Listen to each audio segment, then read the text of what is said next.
तो आप सभी ने मेरी स्लाइम वाली स्टार्टर पैक वीडियो को ढेर सारा प्यार दिया और इसीलिए मैंने ना सिर्फ स्लाइम के पूरे एनिमे को खत्म कर दिया है मित्रों, बल्कि मैंने इसके मानवा को भी पढ़ लिया। बस लाइट नोवेल अभी तक पढ़ नहीं पाया हूं, बट स्टिल मेरे पास अब इतना ज्ञान जरूर आ चुका है कि मैं इस वीडियो में भर भर के आप सभी को ज्ञान पेलूंगा। इसीलिए आज की वीडियो में अपन रिमुरु के सभी लेवल अप्स पे और उसके सारे इवोल्यूशंस पे बात करने वाले हैं। अब अगर इस वीडियो में मैं थोड़ा सा डल दिख रहा हूं तो ऐसा इसीलिए क्योंकि तकरीबन 6-7 महीने बाद मैं वापस बेंगलुरु अपने घर आ पाया हूं अपने ओरिजिनल सेटअप पे। और इन 6-7 महीनों में मेरे घर पे धूल, गंदगी और पता नहीं क्या क्या आ गया है। इनफैक्ट बाथरूम के अंदर तो पक्षियों ने भी अपना डेरा बसा लिया है, चारों तरफ उनकी, समझ रहे हो, वो बिखरी हुई है। तो 2 दिन से सब कुछ साफ सफाई करके ये हालत हो गई है मित्रों, तो थोड़ा सा मैनेज करना लुक्स को लेके। लेकिन देखो फिर भी आप लोगों के लिए वीडियो बना रहा हूं, इसके लिए तो लाइक, शेयर, सब्सक्राइब बनता है, सब कर देना। तो बिना किसी देरी के स्पॉइलर वार्निंग देते हुए चलिए शुरू करते हैं। तो जैसा कि हम सब जानते हैं कि रिमुरु का पहला माइलस्टोन है उसका स्लाइम वाला फॉर्म। जब सातोरु मिकामी को उसके ह्यूमन फॉर्म में चाकू मार दिया जाता है और वो मरने वाला होता है, तो उस पॉइंट ऑफ टाइम पे सातोरु के मन में डिफरेंट इमोशंस आ रहे थे। वो सोचता है कि एक इंसान को जिंदा रहने के लिए खून की जरूरत होती है और यही वजह है कि उसको स्लाइम वाली बॉडी मिले जिसमें खून होती ही नहीं है। यहाँ उसे कुछ रेजिस्टेंसेस भी मिलते हैं, जैसे कि पेन नलिफिकेशन या फिर हॉट एंड कोल्ड का उसको कोई फीलिंग नहीं होगा।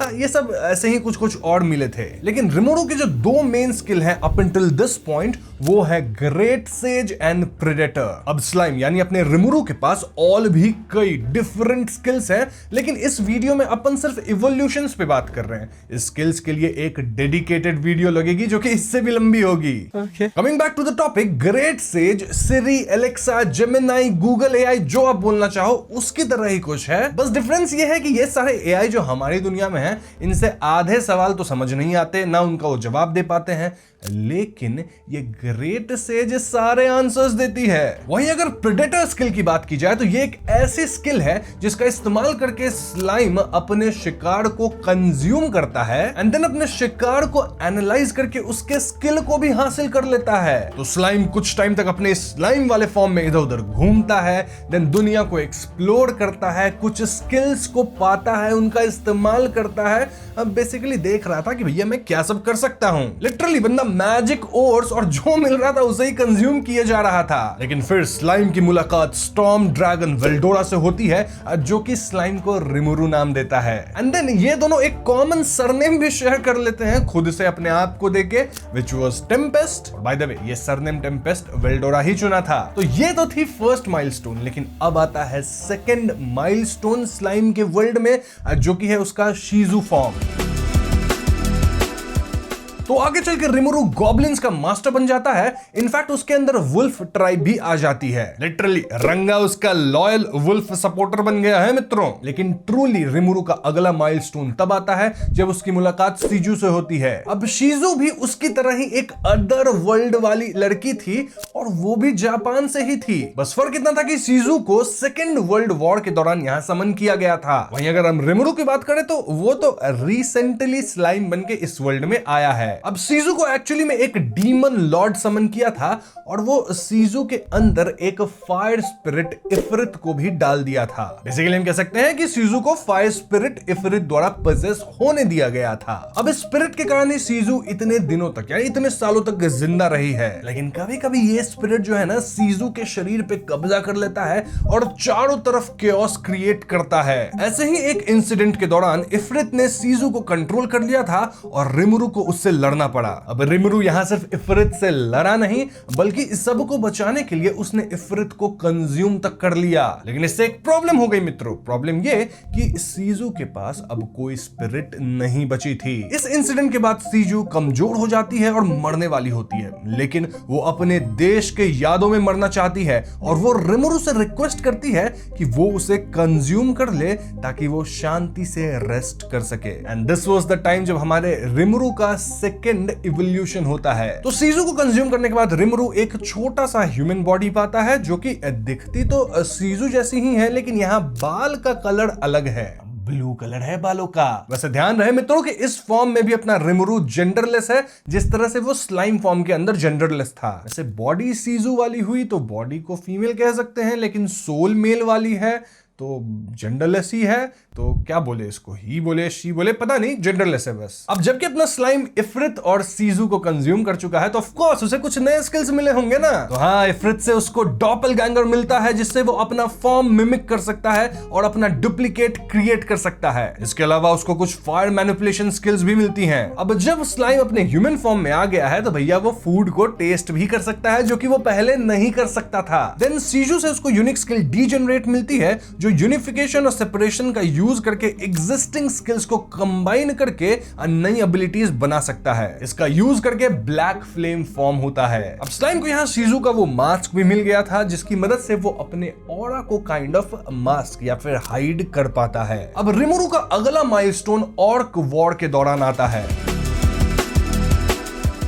बेसिकली जब ऑर्क्स ऑगरविले पे अटैक करते हैं तो बेनुमारू और दूसरे लोग रिमुरु से मदद लेते हैं। ये ऑगर्स बाद में रिमुरु के ग्रुप का एक इंटीग्रल पार्ट बन जाते हैं। सबकी मदद करने और जूरा फॉरेस्ट को बचाने के लिए रिमुरु को ऑर्क लॉर्ड को हराने के लिए चुना जाता है। अब बैटल के दौरान ऑर्क लॉर्ड इवॉल्व होके एक डीमन लॉर्ड ऑर्क डिजास्टर बन जाता है और यहाँ रिमुरु उसे अपने प्रेडेटर स्किल की मदद से कंज्यूम कर लेता है। अब कंज्यूम करने के बाद हुआ क्या?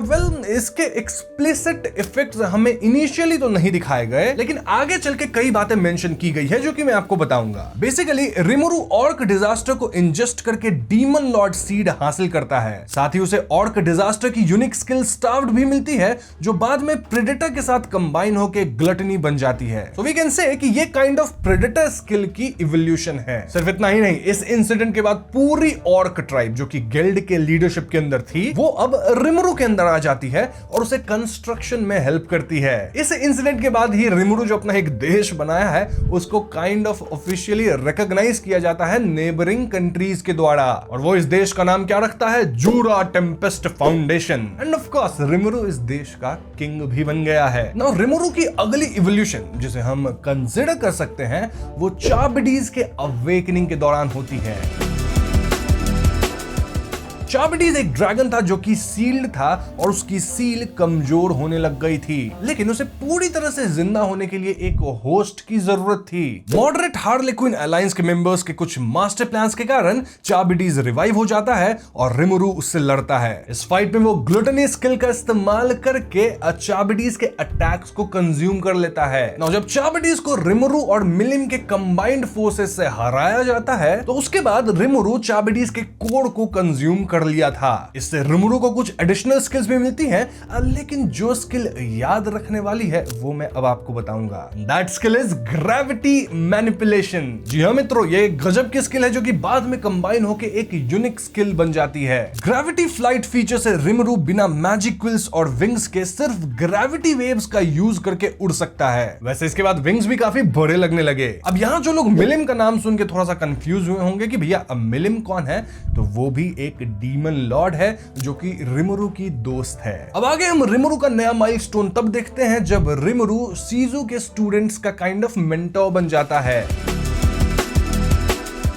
अब क्योंकि समन्ड वंस ज्यादा देर तक जिंदा नहीं रह पाते, इसलिए रिमुरु डिसाइड करता है कि वो स्पिरिट्स की मदद लेके उन्हें पजेस करवाएगा ताकि वो लोग सीजू की तरह लंबा जी सकें। जब वो इसके लिए तलाश में निकलता है तो उसकी मुलाकात डीमन लॉर्ड रामिरेस से होती है। रामिरेस फेरीज की क्वीन भी है और दुनिया में बैलेंस मेंटेन करने के लिए जिम्मेदार है। जब रामिरेस उन्हें स्पिरिट्स दिखाती है और स्टूडेंट्स प्रार्थना करते हैं तो शुरुआत में सिर्फ लो रैंकिंग स्पिरिट्स ही आती हैं। रिमुरु अपनी स्किल्स ग्लटनी और डीजेनरेट का यूज करके इन स्पिरिट्स को कलेक्ट करता है, देन उन्हें यूनिफाई करता और एक नई स्पिरिट बनाता है, फिर उसे स्टूडेंट्स के साथ इन्फ्यूज कर देता है और इससे सभी बच्चों की जान बच जाती है। सिर्फ इतना ही नहीं, रामिरेस का शुक्रिया अदा करने के लिए वो एक डीमन को समन करता है और उसे एक डॉल के साथ इन्फ्यूज करके बरेटा बना देता है। मूविंग ऑन दोस्तों, अगला जो इवोल्यूशन है वो लिटरली इस एनिमे का मेरे हिसाब से one of the best and biggest evolution है।